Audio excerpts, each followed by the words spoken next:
La chronique bourse, la quotidienne Zone Bourse, Anthony Bondin.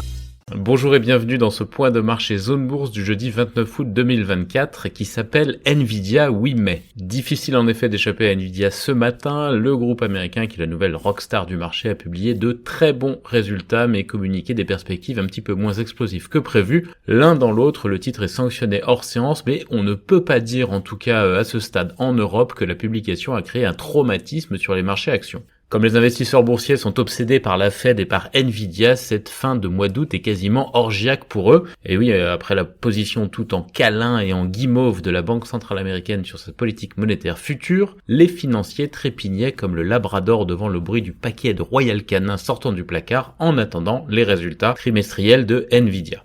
Et nous aussi, dans les médias, évidemment, on trépignait par procuration parce que ça nous permet d'avoir de bonnes histoires à raconter sans trop se creuser la tête parce qu'on a des gros flemmards, tout en sirotant un spritz en short à fleurs pour laisser filer la fin de l'insouciance estivale. Alors que s'est-il passé sur Nvidia la nuit dernière ? Eh bien, là, je vous rappelle qu'il y avait 3 scénarios possibles. Soit le feu d'artifice, on est les plus forts, on est les plus beaux et on va le rester. Soit l'intelligence artificielle, en fait, c'est une mode passagère et la bulle va crever. Soit un entre-deux avec des montagnes de bénéfices, mais quelques doutes sur la taille des montagnes à l'avenir. Comme souvent, c'est l'entre-deux qui a gagné, c'est donc le 3e scénario qui s'est produit. Je tiens d'ailleurs à signaler que c'est celui que nous avions pronostiqué avec mon collègue Laurent, qui occupe le bureau d'en face, lors du sondage express qui avait été réalisé au sein de la rédaction de Zone Bourse. Si notre cher patron m'écoute, il est probablement en train d'en conclure que cette clairvoyance mérite une prime substantielle ou un croissant. Pour redevenir plus sérieux, Nvidia a donc publié des résultats trimestriels plus élevés que prévu et des perspectives que je qualifierais de positivo-flou. Ça a entraîné l'action en baisse de 7% hors séance hier soir. C'est pas la cata, mais c'est pas la folie non plus, même si l'entreprise a engrangé, tenez-vous bien, un bénéfice net de 16,6 milliards de dollars sur le dernier trimestre écoulé, c'est assez stupéfiant. Alors ce matin, j'avais pour ambition de vous expliquer ce qui se cache derrière tout ça en réalité, mais ça c'était avant de lire le briefing quotidien de Martin Pearce. Martin Pearce est un excellent éditorialiste américain de la publication spécialisée dans la technologie The Information, tellement excellent d'ailleurs que je vais reprendre son explication ce matin. De son point de vue, et du mien aussi, mais tout le monde s'en fiche, Nvidia a contourné l'éléphant dans la pièce qui est-ce que les centaines de milliards de dollars investis dans l'IA par les entreprises clientes constituent un bon investissement ? En effet, s'il n'y a qu'une poignée de fabricants de pelles et de pioches IA qui en profitent, eh bien il va devenir assez difficile de justifier les primes accordées par le marché à tout ce qui touche de près ou de loin au secteur. L'intarissable patron de la société Nvidia, Jensen Huang, a habilement slalomé entre les questions des analystes à ce sujet lors de la conférence de présentation des résultats. La conférence, on avait le transcript sur la version écrite de la chronique, je vous ai mis le lien dedans. Donc en réponse à pas mal de questions qui ont été posées par les analystes tout au long de la conférence, Jensen Huang a asséné sans détour que les gens qui achètent du matériel Nvidia, je le cite, obtiennent un retour sur investissement immédiat.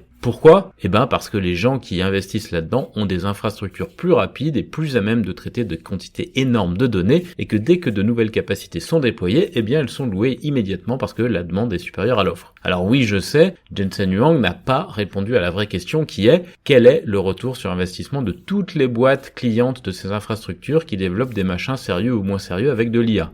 Et oui, parce que la vraie question elle est là, vu que tout le monde sait déjà que les loueurs de capacité de puissance de calcul font leur beurre et assez grassement même. Le patron de Nvidia a donc botté en touche, ça permet de maintenir le flou artistique positif qui règne actuellement sur cette nouvelle technologie. Enfin, nouvelle technologie, en tout cas la nouvelle utilisation de la technologie. La publication de Nvidia au final, elle est donc mi-figue, mi-raisin pour ce qui est de la narration révolutionnaire de l'IA, d'autant que la nouvelle puce Blackwell n'a pas été disponible aussitôt que prévu. Ça c'est à cause des performances qui ont été médiocres dans les premières séries de produits. Cette nouvelle a un petit peu assombri le tableau aussi, et l'a assombri lors de la conférence de présentation. C'est un accroc dans la belle histoire, même s'il faut éviter de tomber dans le biais de confirmation qu'il y a quelque chose de pourri au royaume de l'IA sur la seule fois de ce petit retard à l'allumage. Ce qui me semble important, c'est que certes Nvidia perd beaucoup de terrain post-clôture, mais que les marchés actions n'ont pas l'air de lui emboîter le pas à l'ouverture ce matin. Le reste de l'actualité, il est occupé par les résultats de Salesforce, qui sont peu enthousiasmants mais moins nuls que ceux du trimestre précédent, et donc assez rassurants pour le marché. D'ailleurs, tiens, c'est la différence avec Nvidia. Quand vous attendez la lune et que vous avez seulement la lune, eh bien vous êtes un peu déçu. Quand vous n'attendez pas grand chose et que vous en avez un petit peu, eh bien vous êtes content. Salesforce gagne ainsi 5% avec des résultats médiocres, pendant que Nvidia perd 7% avec des super résultats. Il faut aussi noter que Berkshire Hathaway, le holding de Papy Buffett, a passé pour la première fois de l'histoire la marque des 1000 milliards de capitalisation. C'est la 7e société américaine à y parvenir et la première hors de la sphère technologique, même si Berkshire a bien profité de son exposition à Apple pour en arriver là. Sur l'agenda macro du jour, la première estimation de l'inflation allemande d'août qui doit paraître à 14h va permettre de renforcer l'hypothèse d'une baisse de taux de la BCE en septembre, en tout cas c'est le scénario de base. Les médias anglo-saxons, eux, ils relaient en parallèle largement la dernière étude d'UBS selon laquelle l'économie chinoise va encore plus mal que prévu. La banque suisse a en effet réduit ses prévisions de croissance à 4,6% en 2024 et à 4% en 2025. Elle estime que le marché immobilier chinois est en plus mauvais état encore que ce qu'il paraît. En Asie-Pacifique ce matin, le tarif semble être une baisse de 0,1%. C'est le cas au Japon, à Hong Kong, à Shanghai et à Bombay à l'heure où j'enregistre. La Corée du Sud pique davantage du nez à cause des semi-conducteurs dans le sillage de Nvidia. On perd 1% pour le Kospi. L'Australie, elle, recule de 0,3%. Les indicateurs avancés européens, ils végètent autour de l'équilibre actuellement.